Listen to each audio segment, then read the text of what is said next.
You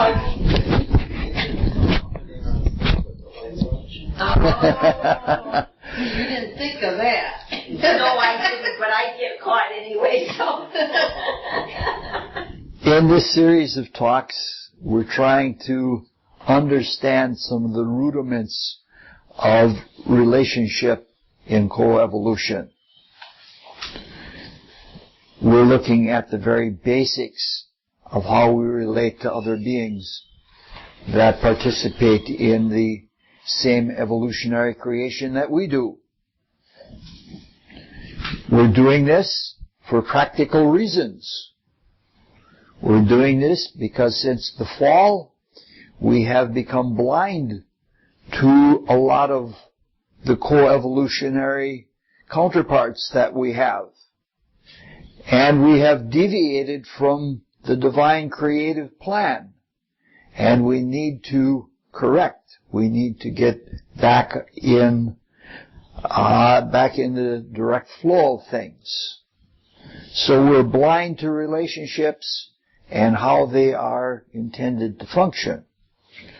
Now in this we're being extremely, extremely simple, to the point of even being simplistic. And it's going to continue that way all the way through, so you can figure that from here on out it's going to be nothing but fluff. And if you don't mind fluff, it may be helpful. It's not important to do deep and heavy things. It's important to do useful and helpful things. Today we're going to tend toward moralism, which is in my nature. And we're not even going to be very thorough about that. So we're going to continue on being introductory and being exploratory.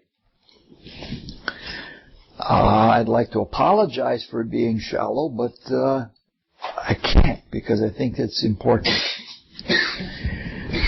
Obviously, there are three basic coevolutionary relationships.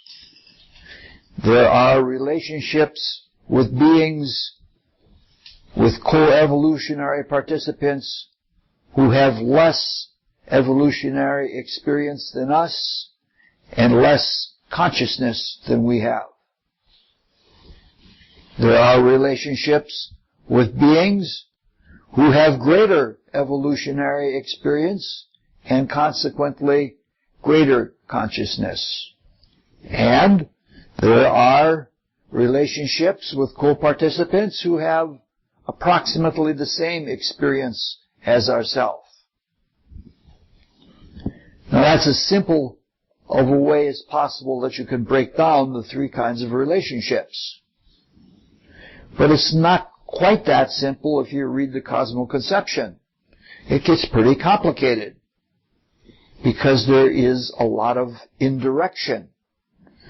There are indirect relationships with group spirits who have more consciousness than we do, working through plants and animals which have less than we do. So there's a lot of indirect activity. And there are a lot of flavored relationships, because a lot of the relationships are astrological in nature, and they each have different flavors of astrology or things that astrology point to in character. So it's not really just simple, this is what the relationship is, and that's that. There are also removed relationships, in that, in the case of very exalted divine beings, we relate to them through lesser beings, which are still more greatly evolved than we are, and are capable of communicating with us where we wouldn't be able to have the slightest idea of what the grand hierarchies were trying to communicate or what they were trying to relate. So it's much more complicated, and I hope this is an introduction to people so that they would like to look into and study this further. And that's always a hope of mine, is that I can stimulate some kind of research, even if it's only thinking. Now there are many different kinds of tools for working with relationships, to understand them and to even be able to see them. We're going to look at several of such tools so that you can pick them up on your own if you like and do your own investigation. Self-reliance is an important thing to us. Now, one of the mystery schools which preceded the Rosicrucian mystery school was the Orphic mystery school. If one studies the Rosicrucian cosmoconception very carefully, one can find unmistakable inclusions of things that come from the Orphics. The clearest example that I can think of is the term intellectual soul. This seems to be a very curious name to give that substance. And Max Heindel surely knew what the word intellect and intellectual mean in our times. It was the early 20th century, and the meaning of the word hasn't changed very much.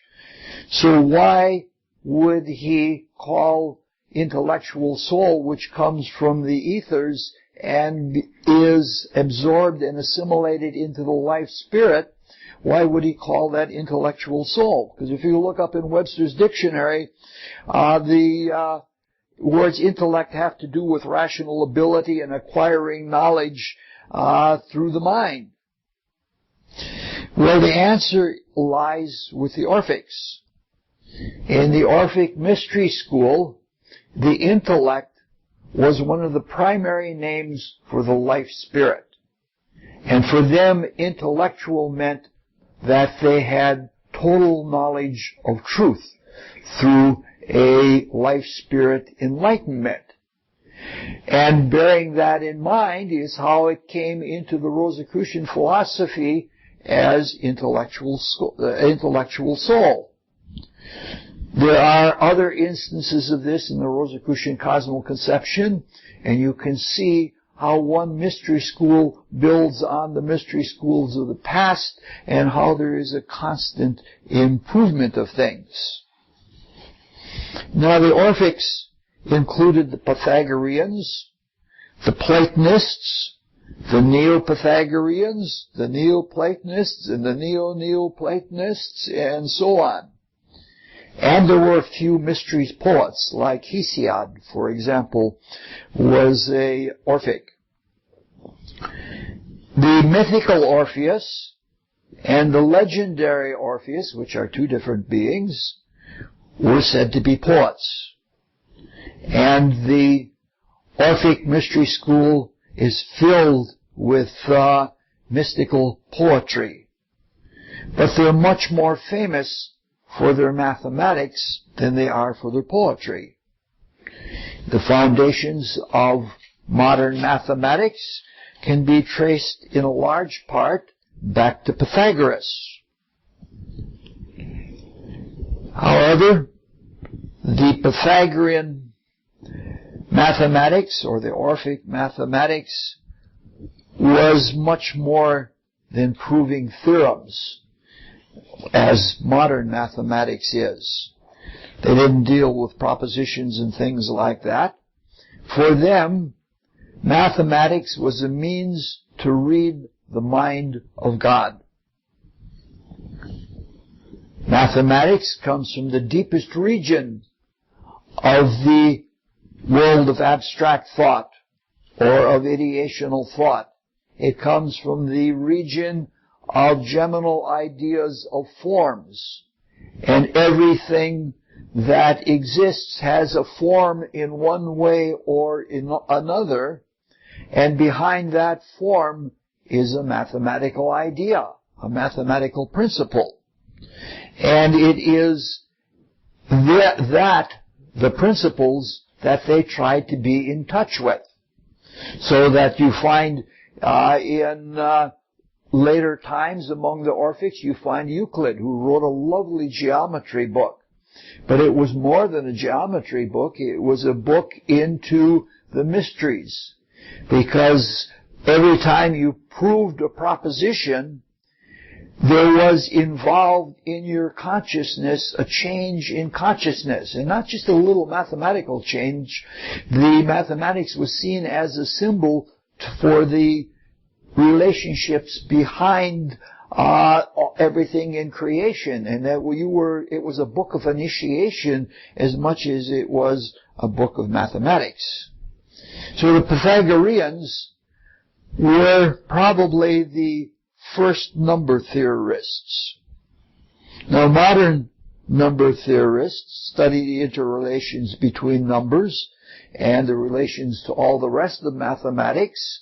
Like, for example, the most well-known facet of number theory is the means of calculating pi and what is represented in getting to that number, or trying to understand that number. Probably the greatest number theorist that there has ever been was the Indian mathematician Ramanujan. But Ramanujan was not completely like the academic mathematicians. He was much more like the Pythagoreans. He said it, and he said it many times, that numbers were his friends. If you gave him any number, like the number 237, he could tell you everything about it. He could tell you whether it was prime. He could tell you how many factors there were. And he could tell you all sorts of other things about it. It was like, when you have a friend, they have this characteristic and they have that characteristic, and you love them through the different characteristics that they have. And that's the way he was with numbers.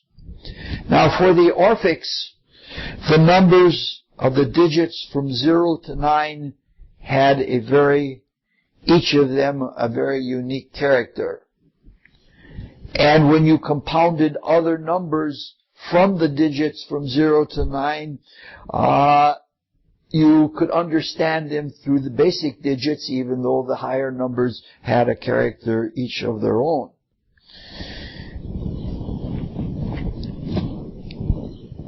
The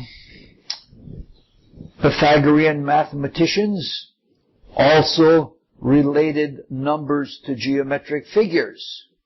And geometric figures were another way of getting at the ideas of God. Now, fractions indicated basic relationships between different numbers. And one set of fractions was more important than all of the others, and that was the fraction where the numerator was the number 1. To the Orphics, the number of 1 was not a number.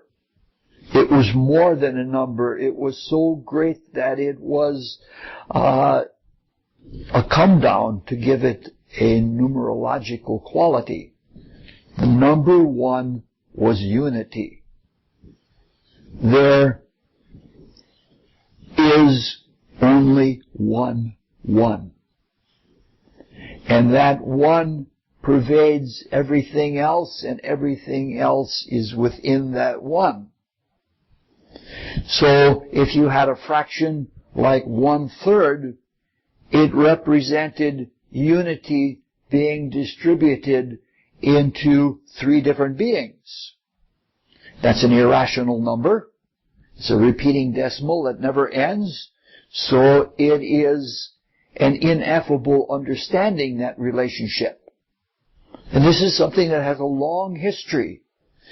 Even theologians in the Catholic Church, when dealing with the principle of unity and Trinity and unity, had to deal with that kind of thing. They considered a mystery that actually couldn't really be solved.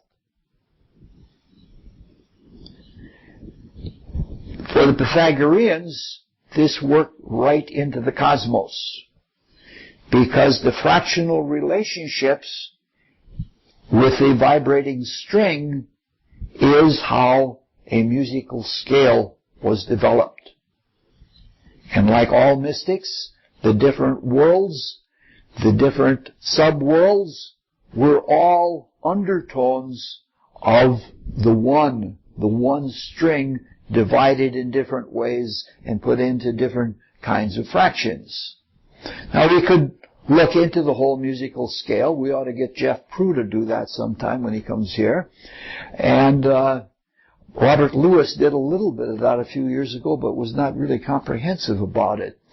But it's too much for these talks to talk about mathematical relations and notes on a scale and the kind of consciousness that each of them has and how that consciousness relates to astrology and how it relates to the way the worlds relate to each other.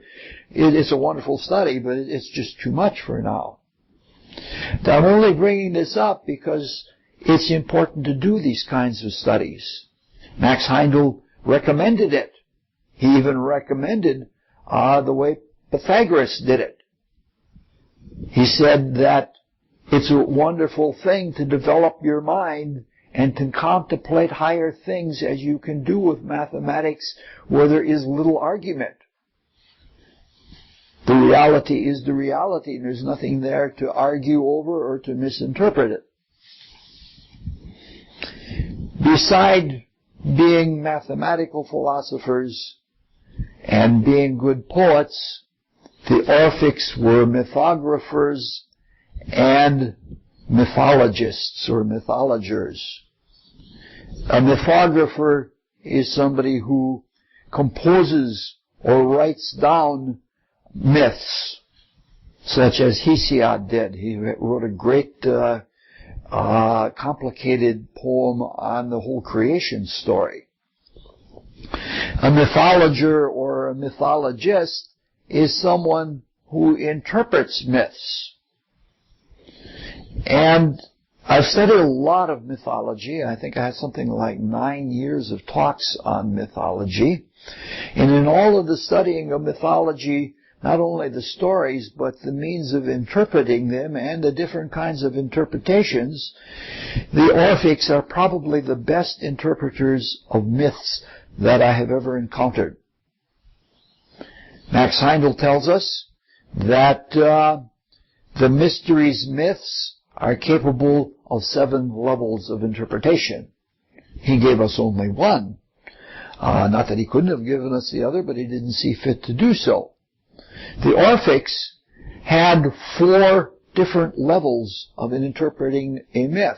They had names for each of those levels of interpretation so that they could direct your attention to what level of consciousness you had to be at to understand that myth in the way that it was being explicated.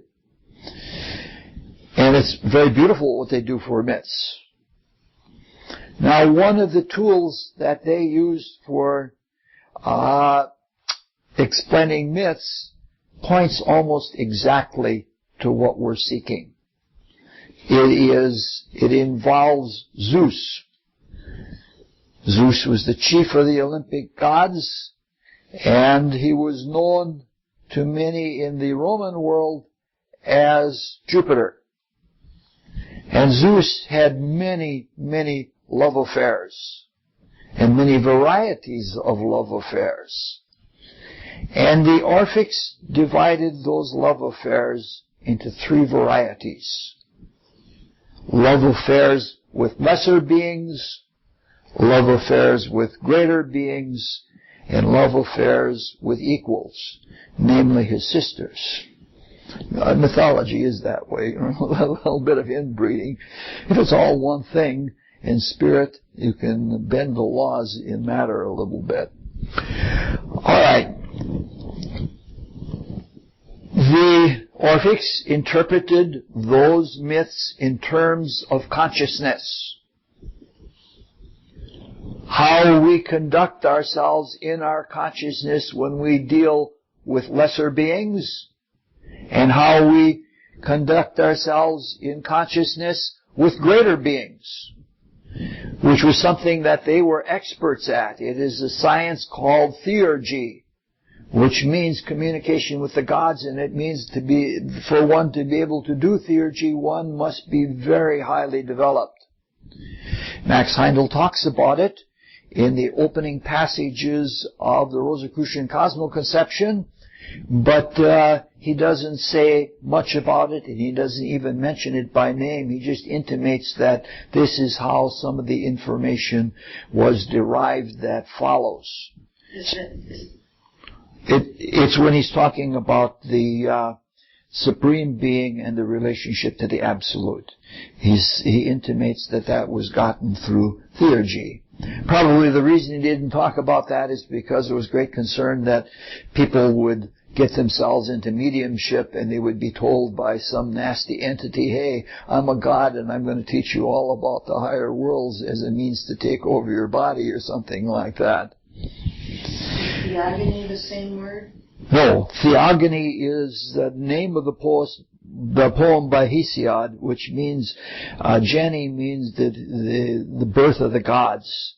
And for the mystery schools, the birth of the gods and the birth of the universe are one and the same thing. Because the universe is made up of the bodies of the gods. The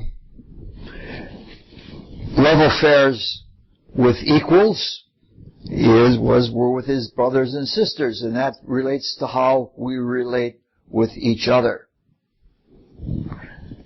Again, Zeus had many love affairs of all three types. And that's not surprising for several reasons. Zeus was the demiurgus, the demiurge, being responsible for the creation of the worlds and the principles within them. And that creation in mythology was represented by procreation.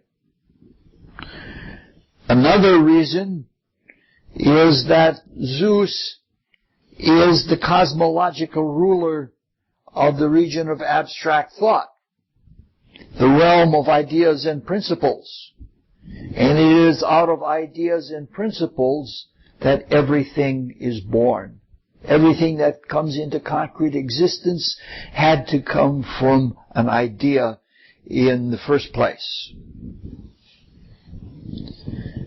He supposedly had many affairs with humans. In fact, at one time, almost every city and every region in ancient Greece could boast of an affair that Zeus had with one of theirs, and the result of that affair was their divine kings or their heroes or something like that. So we have a lot of stories to choose from to get at what we want to reach. Unfortunately, we have very little time for stories, and so we will give only little tiny fragments of stories, which is frustrating. Now, among the many lovers that Zeus had, Semele was one of them. And his relations with Semele resulted in the birth of Dionysus, who was something like a hybrid, something between human and divine, a demigod or a hero.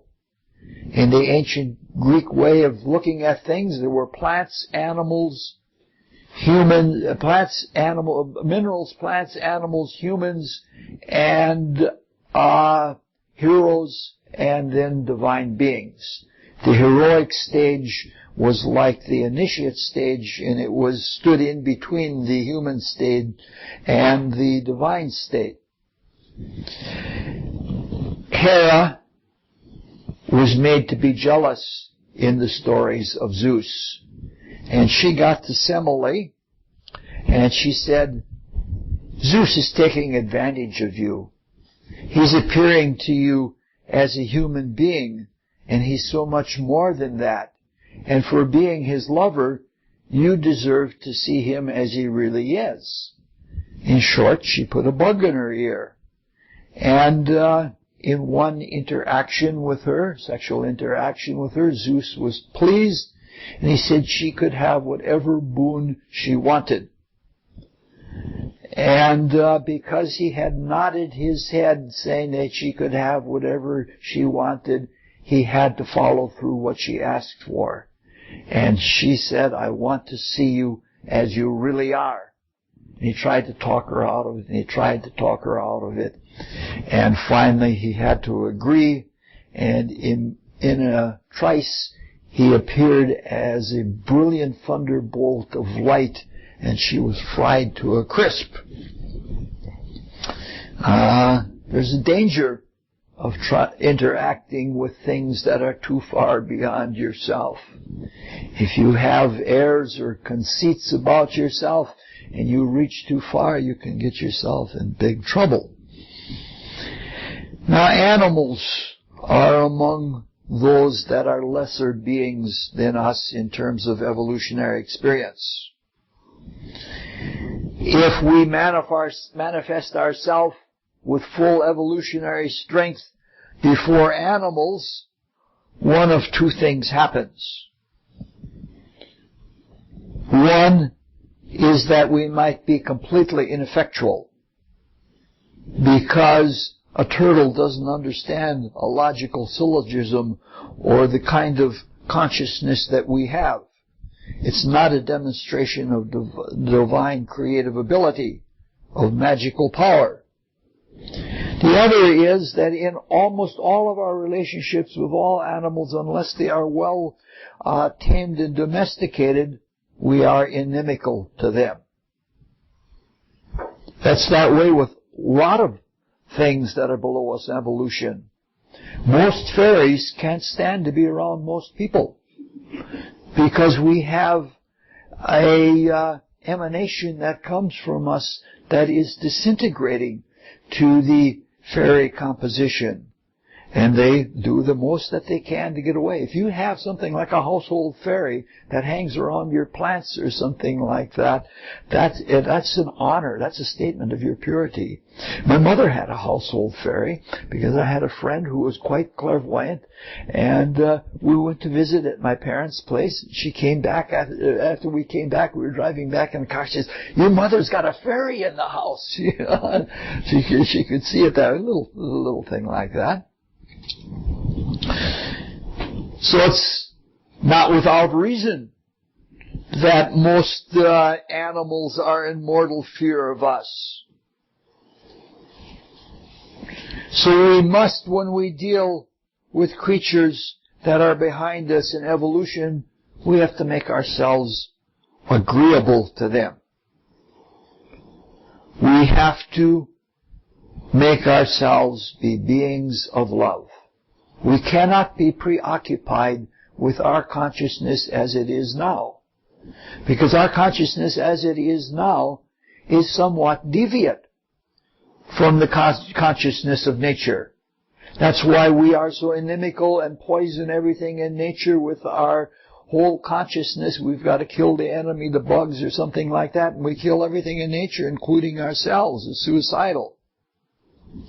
So we have to be kind, loving people. We have to be like St. Francis, where wild animals would be able to come to him. Now, this is a matter of integrity. This is a matter of genuine being. We can't fool the animals. If we are true beings of love, the animals will know. And it's a real test of things. I got my rabbit out here. The rabbit doesn't run away anymore. I can get within 3 feet of the rabbit now. The baby's not yet. But all the other animals, when I open the door, poof, they're all gone like that.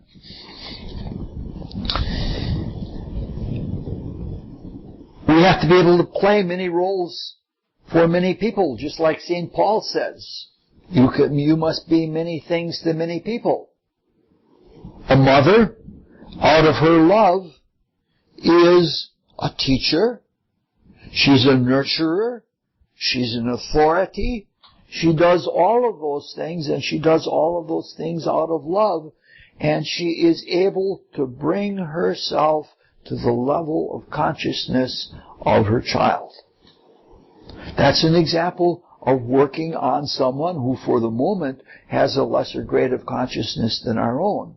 It's an example that comes home to us every time we deal with a child.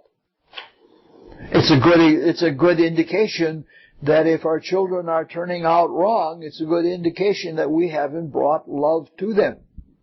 And we haven't brought love out of them.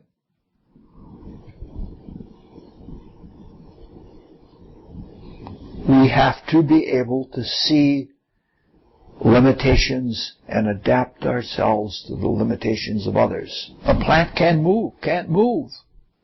An animal can't ratiocinate. We have to be able to go to something they can understand. And we've become inverted in all of this.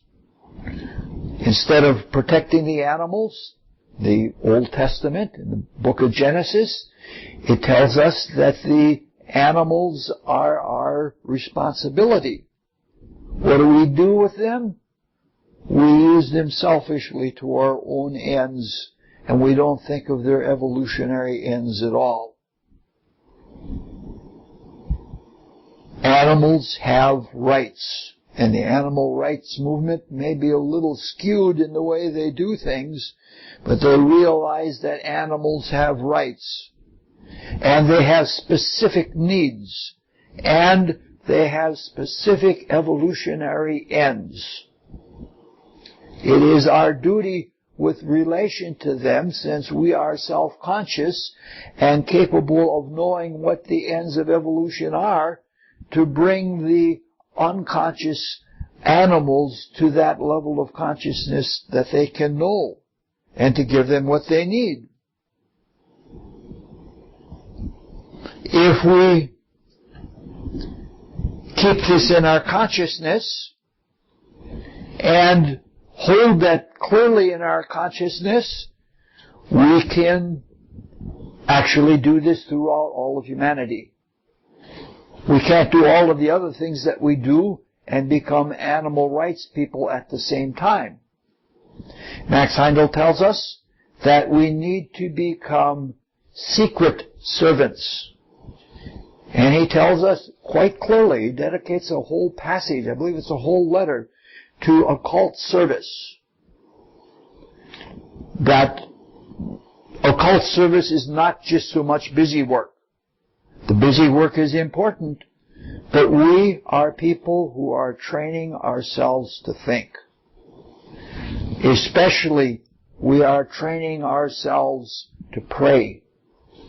And in those prayers to bring in divine love and understanding. Therefore, if we hold in our consciousness these ends, people will get it from the psychic background of the world. So if we understand that there is a purpose for animals and hold that in our consciousness, eventually people will get it. We don't have to explain directly, because sometimes explaining directly we run into battles of pride where people don't want to listen. We have to respect them also. But there's no reason why we can't put it on some kind of a psychic billboard. Let's look at some more very, very brief fragments of Zeus stories. Semele was not the only human lover that Zeus had. He came to Alcime, disguised as her husband. He wanted to fool both her, who would not have received him otherwise, and Hera, who might have caught him. And from Alcime, the famous hero Heracles was born. In another case, it was prophesied that a child of Danae would have a son who would kill his grandfather, that is, Danae's father. So, the father built a tower, and the tower was maybe 60 feet tall, maybe 20 feet across, and had only one little opening in the top. And food was left down through the opening, and excrement was taken out through the opening. Zeus got around it. He appeared as a golden mist, and in that golden mist he united with her, and she bore the hero Perseus. Leda was another woman. To her he appeared as a swan that was being chased by an eagle. And the eagle was threatening to kill it. So she took the swan and protected it between her legs. And unknowingly he united with her, and she bore Castor and Polydeuces, the Discori, the Gemini twins. Europa was a beautiful young maid, and to her he appeared as a beautiful, beautiful bull that was tame. And she played with the bull and put flowers in its horns and things like that. And eventually she got the urge to mount onto the back of the bull, and the bull then takes off in the water and swims to a distant island. And there, Zeus as the bull transforms himself into Zeus as the eagle, and he unites with her. And from that union came the 3 wise men who were the judges of the dead in the underworld. And she, on the other hand, was disgraced and could not go with her 3 boys back to Phoenicia, where she had taken off from. I believe it was Phoenicia. And she went instead to Europe, which now bears her name. The name of Europa comes from Europe. Now, there are all kinds of stories of this kind, but this should be enough to get at some of the really simple ideas we want to get at. Now, there are many interpretations other than the paltry few that we're going to examine, but these are the ones that are important to us now. We're interested in common threads that run through them because, taking the lead from the Orphics, those threads should lead us to relationship consciousness in ourselves with beings of lower consciousness. For fun, let's look at a personal anecdote. Up until a very few years ago, this used to be Microcosm Bookshop, which was a mystical front organization. Back in the 50s, they had communist front organizations. The only one that I know of that still exists is Consumers Reports, was at one time a communist front organization. But Microcosm was nominally a bookstore, but it was really a mystical front organization. And all sorts of people would come to the store. All kinds of people.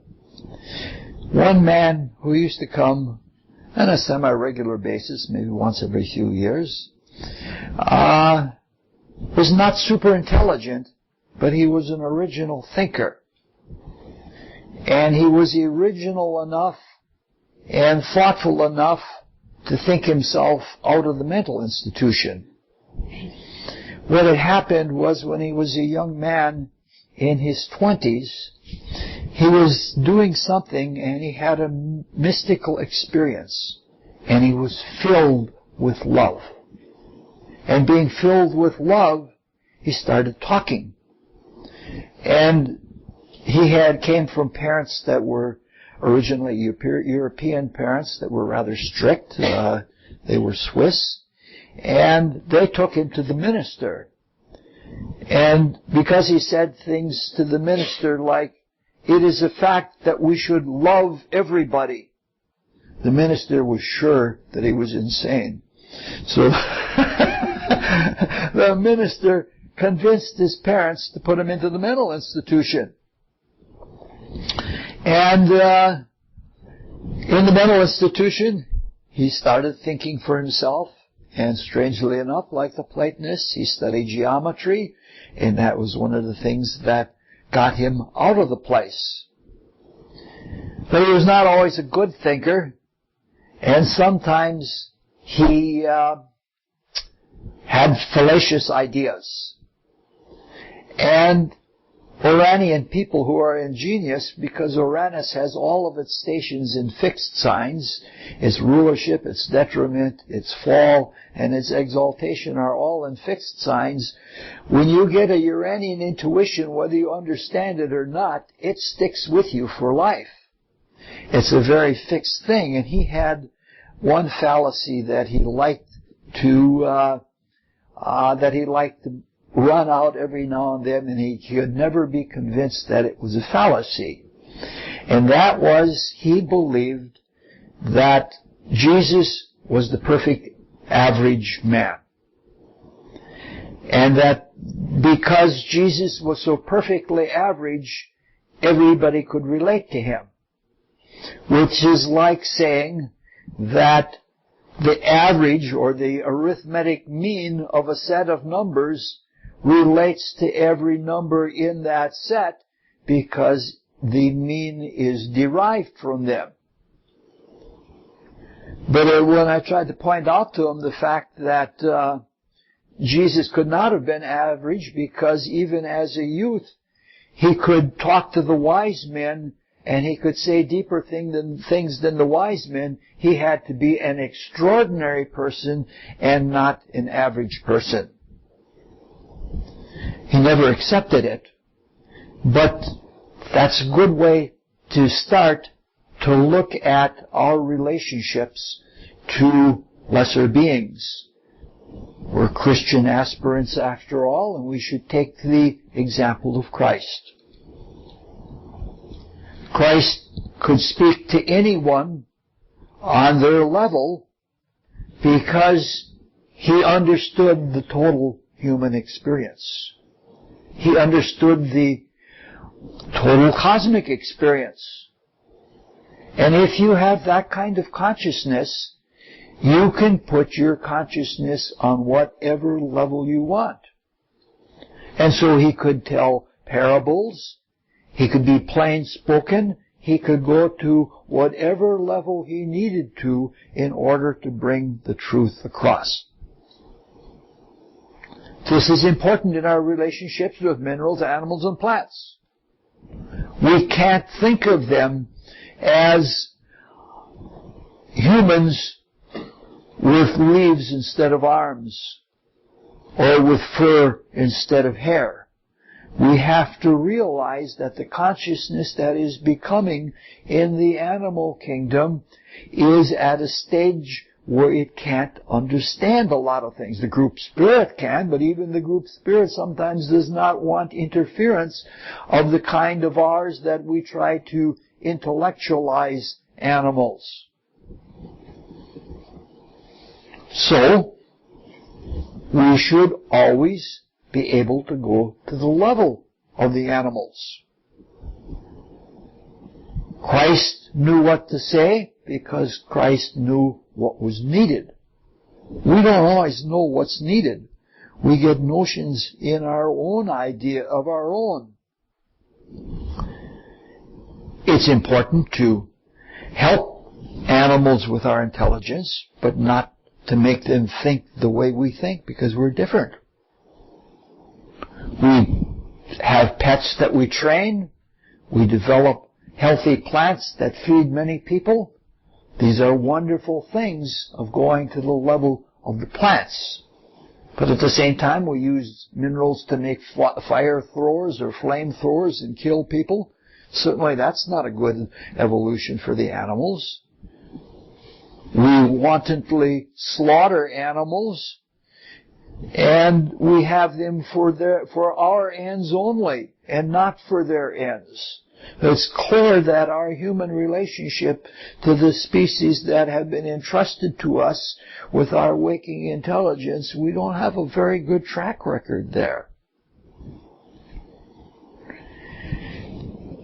Animals and the animal forms that Zeus takes in these symbolic stories have symbolic meanings. But we're not going to look into that because that's way too much. The fact is that they were all received and even protected. Zeus may have appeared as an animal or as a cloud of light, but he did not appear as an overwhelming deity, except in that case of Semele where he was goaded into it. But there's stories. Zeus lowered his consciousness to an acceptable human level exactly the same way that Christ did, and exactly the way we should. All of us have passed through a mineral-like state, a plant-like state, and an animal-like state, and we were in those states for a very long time. The conditions were different, so we as products are different, which is important because the creation needs all varieties of consciousness to be evolved. But we should be able to, at least in large, be able to relate to our coevolutionary friends, because we've been through that experience. We do not have to be locked in our high and mighty state as human beings, neglecting those who need something other from us.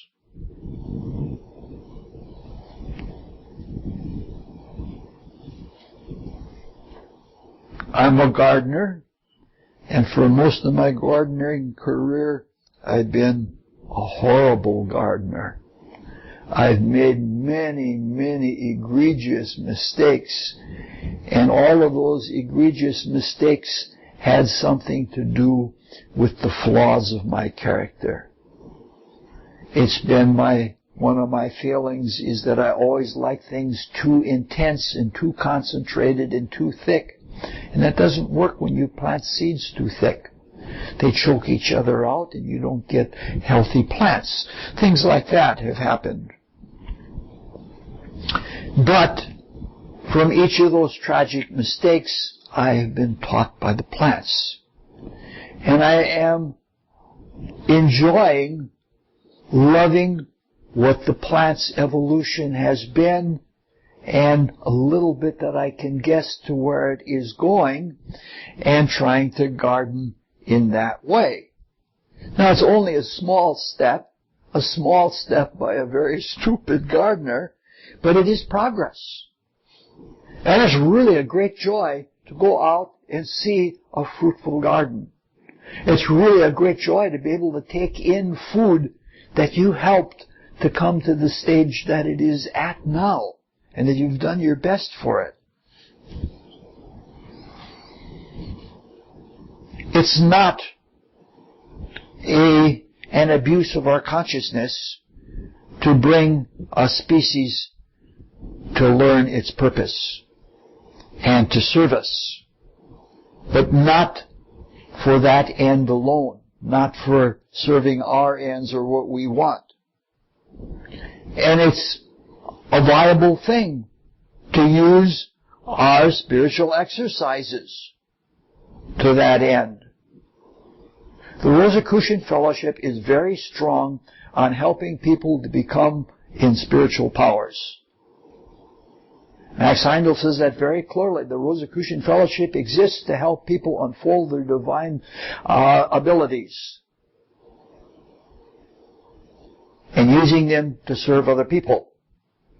Or, in this case, in observing them to, using them to help other species. We do not seek enlightenment for our own sake. We seek enlightenment for the sake of the universal spirit. We seek enlightenment to help the beings around us. And our progress is much faster when we do that for the sake of others, because we're working more harmoniously with the cooperative character of evolution. This is especially so with healing prayer. Healing prayer is a way to help without sticking our nose in other people's business. It is a way that we can unfold the best characteristics that we have while at the same time helping other people. There are wonderful, blissful feelings that come when we use our consciousness in this way, but that isn't the reason for it. The reason for it is because there is suffering. And we are, to some extent, at the root of that suffering. And it is up to us to redeem what we have taken out of kilter. This is another, I told you this was going to be a moralistic kind of talk again.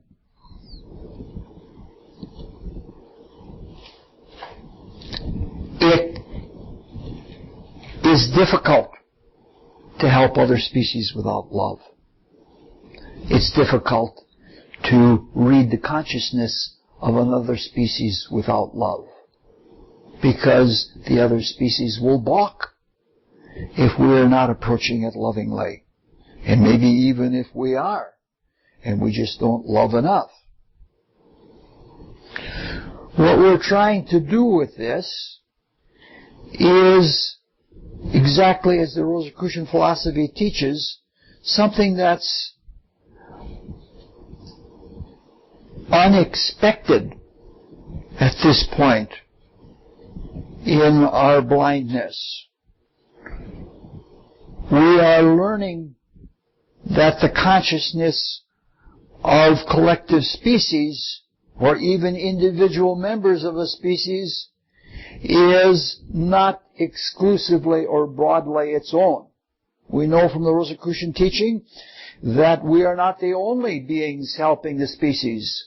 In fact, other beings help much more. They are the group spirits.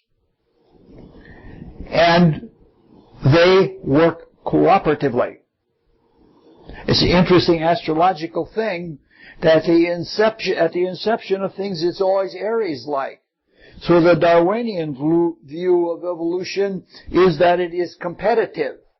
And it is, so to speak, a dog-eat-dog world.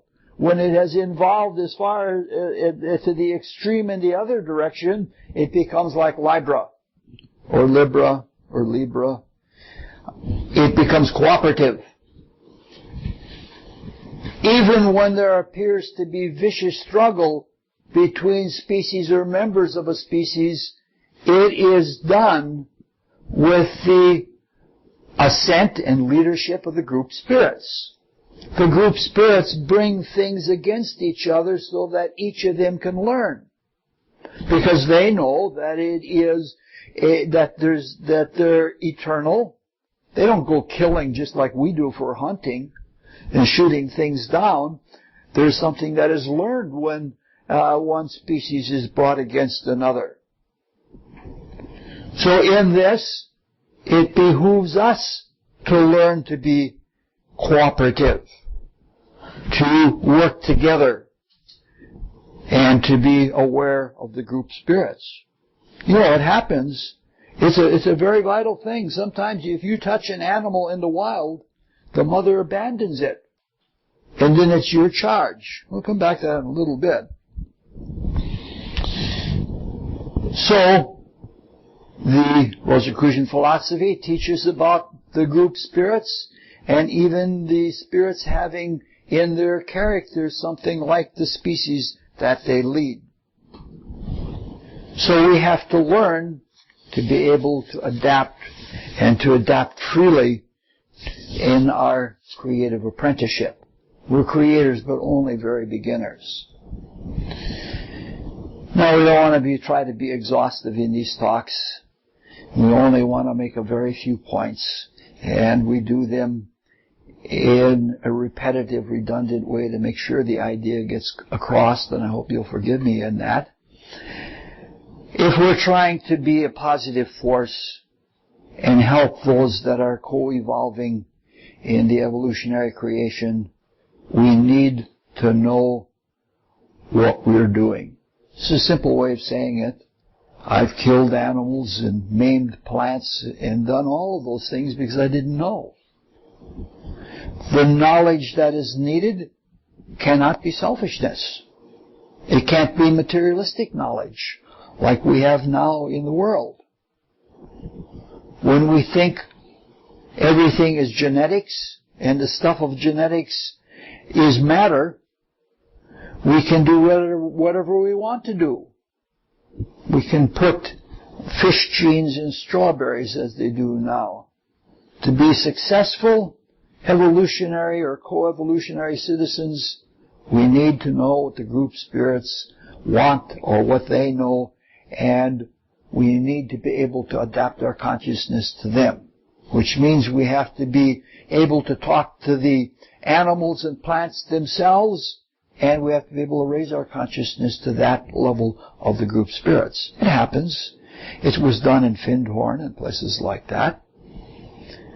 We need to have some idea of the intent and the purpose in the cosmos of things, the things we're going to interact with. We have to think about something other than ourselves. Now, this doesn't mean we have to become full-blown clairvoyants, but that'll be a natural outcome of it. And it doesn't mean that we have to spend all of our time in meditation on what plants need. But we do have to do a little bit of that, and we do have to not just recklessly run forward and do whatever we want to do.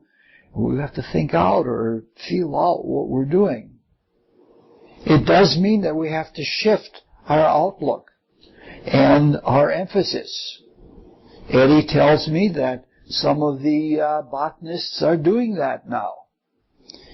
Even that is something that we can change by becoming more peaceable in ourselves and holding those things. If we don't do these things, and things are going the way they are now with materialistic genetics, there's already weeds, super weeds that have gotten loose in the world. If we don't do that, the devastation is going to be horrible. And the reaction to that devastation is going to be equally horrible. There are people like Earth First people who actually kill other people in protecting trees. That's a skewed consciousness. This is why living in peace and keeping peaceful things in our consciousness is really, really necessary. All right, let's pursue this just a tiny bit more and take one example. Pets and domestication. It's a fact and not a bad thing that we do participate in coevolution by having domesticated animals and pets. When we do this, we do things differently from the group spirits. And that's not only because of our selfishness and materialism. It is because we are creatures of sense perception and of brain consciousness. Other beings don't have that brain-mind consciousness the way that we do. And then we exaggerate all of these things. We build devices to perceive things that we couldn't possibly perceive with our eyes and ears. And the information that we get, we compound with something of brain-mind consciousness exponentially exaggerated by using computers. So our consciousness, as it is going right now, is going away from the evolutionary stream rather than converging with it. We need, and all people need, more direct interaction with nature. And we need a more balanced approach and a less undirected study of nature. We need less analysis and much more holistic universalization. Now, we get some of this intimacy from pets and potted plants and things like that. And the words from that child's story, The Little Prince, are very, very filled with wisdom. The fox, I can't even say it. The fox teaches the little prince, you are responsible for what you tame. When we tame something, and when we remove it from nature as far as we remove it, it's in irreversible action. You go out and play with a baby lion cub if you can do it, and the mother will abandon it because its tie with the group spirit has been contaminated. In doing this, we have instituted a clause which gives us responsibility. It's our responsibility whether we wanted it or not. So we, in effect, become surrogate group spirits. And it is incumbent on us to give what that animal or plant needs for its evolution. In some cases, it does mean humanification, or preparing it for the next stage, the human stage. Like very advanced dogs or something like that are ready to come to humanity. But when that is true, it requires sensitivity about how we deal with it. Because whether we see it or not, or whether we realize it or not, our bond with plants and animals is much more intimate than we ever conceive. And when we're a group spirit, we have to act like a group spirit. That means we have to purify our own consciousness and be aware of our own consciousness in its effect on the things that are our charges. I'm sure all of you have seen by now neurotic cats and neurotic dogs that in their intimacy have taken on the character of their owners. I didn't even like to use the word owner in that situation. In all these cases, it means we have to know its capability. We have to study it.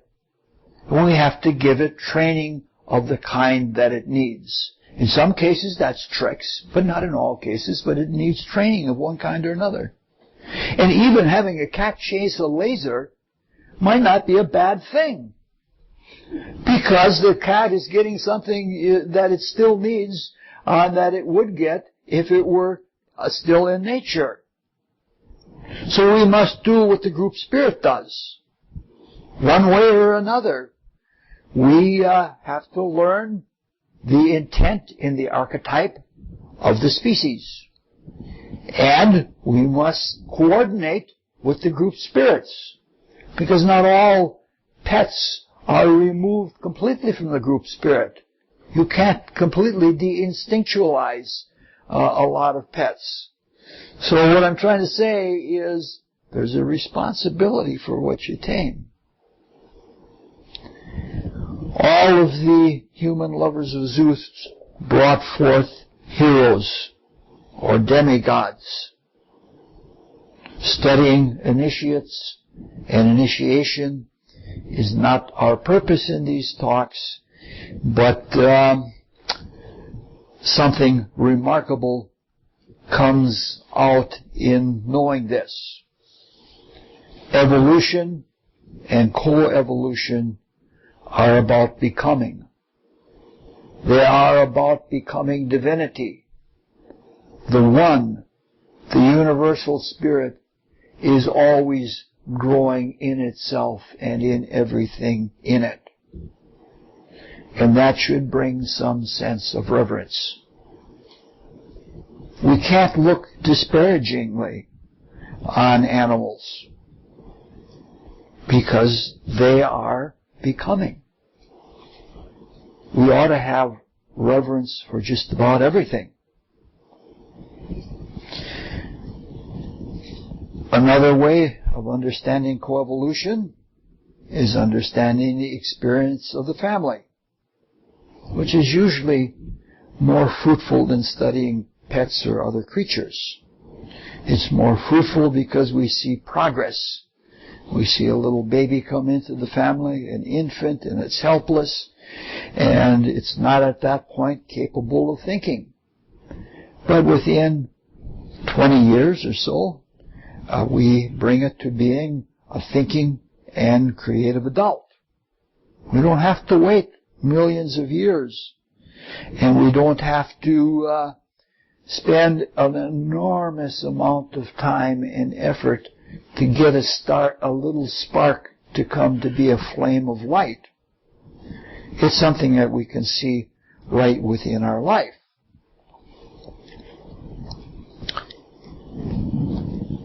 This tells us something. We know within a child all the while that child is someday going to be intelligent. And we know that there is something divine in that child. So the reverence there is easier. However, when we live with people, somehow for self-protection, we get kind of inured to each other and we take each other for granted and we don't always see the divinity in the children or the other relatives that we have. It's important, again, that we look for something divine. This is how Luther Burbank created all of the remarkable species and hybrids that he created without even a knowledge of DNA. He understood the group spirits. He understood that there were things that wanted to be, and that by holding a positive attitude and at the same time having a humble attitude that he could receive from the group spirits, he could do remarkable things.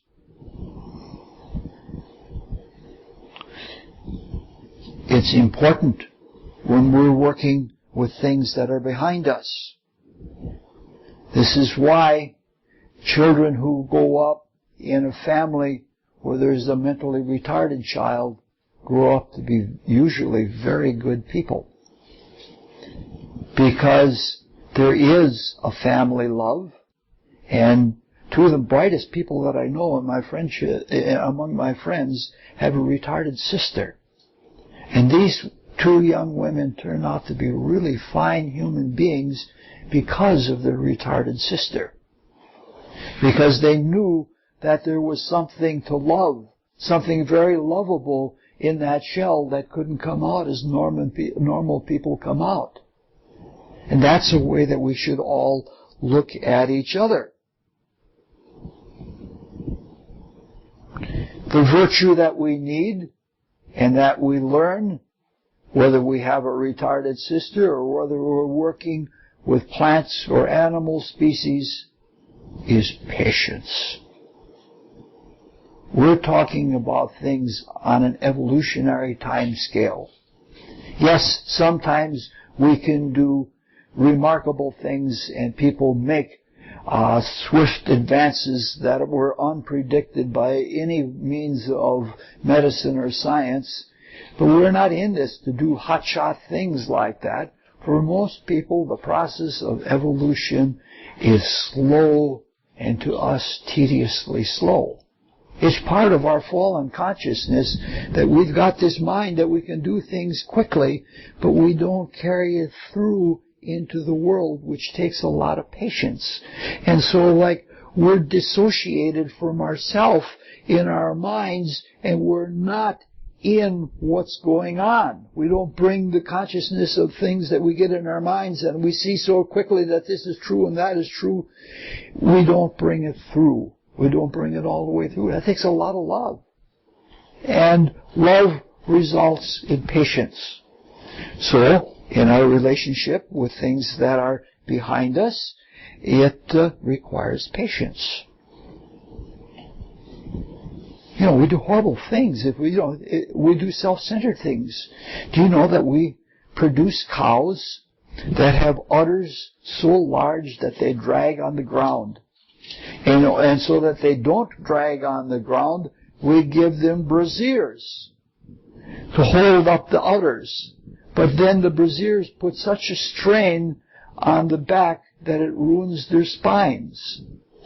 There's all of this for very, very, very selfish ends. You think of flowers. People hybridize flowers to make huge, big flowers that the stems can't hold up. And they break their own necks falling in flowers. This is not something where we're doing stunts. This means that for us we have to have patience. And we've been trying to say all night that a lot of our creative work, a lot of our work in the evolutionary creation is through our inner faculties. And the same thing applies there. We are eventually going to be like group spirits. Somewhere along the line, the becoming life that is now in our mineral kingdom is going to be brought to vital life. It's going to be brought to a plant-like state. And it is going to do so because of our consciousness. We, on Sunday night, we pray to focus healing energy here. And it takes a lot of concentration and has to be sustained a long time to be able to penetrate deeply enough to bring through divine spirit and to try to make living life out of it. So in our healing prayer, somebody's life may depend on how well and how patient and how long-suffering we are with that. Eventually, species will live only as long as we can concentrate, as long as our span of attention. So this is not just simply patience, this is patience with care. These are the kinds of lessons that, because things are behind us in evolution, things are learned more slowly, they develop more slowly. How does Max Heindel say it? That the mills of God grind slowly, but they grind exceedingly fine. And he says, how does it go? That things are hastened to perfection slowly. Perfection in nature is much more important than swiftness. We try to get things perfectly right. So these are the few of the things that are important to our lives. There are others and many others, and we could go into these much more, but these are things to bear in mind with relation to beings that are less involved than now. Now the thing is that when we do these kinds of inner exercises to understand or to bring creative life to beings, we get joy out of it. Every time we enter into a prayer and hold that prayer a little longer or a little more clearly or bring just a little bit more love through, it's a wonderful feeling. So let's practice that wonderful feeling by all saying the Rosicrucian Students' Prayer together. O God, increase our love for Thee so that we may serve Thee better from day to day. Let the words of our mouths and the meditation of our hearts be acceptable in Thy sight, O Lord, our strength and our Redeemer. Yeah. So you won. What? Cool air is coming, Susan. I mean, I'm sweating. I don't know. Yeah, sure. The lights do that. Huh? These are incandescent lights. Is the air conditioner in there? The air conditioner is outside. The plenum is here. The furnace is in there, and the plenum, where the air collects as it blows off of the cooling rods, uses the same fan as the furnace does. I would like it to be other, but I can't afford to have the building redone to do it that way, so that I could have heat and cold without making it difficult on people.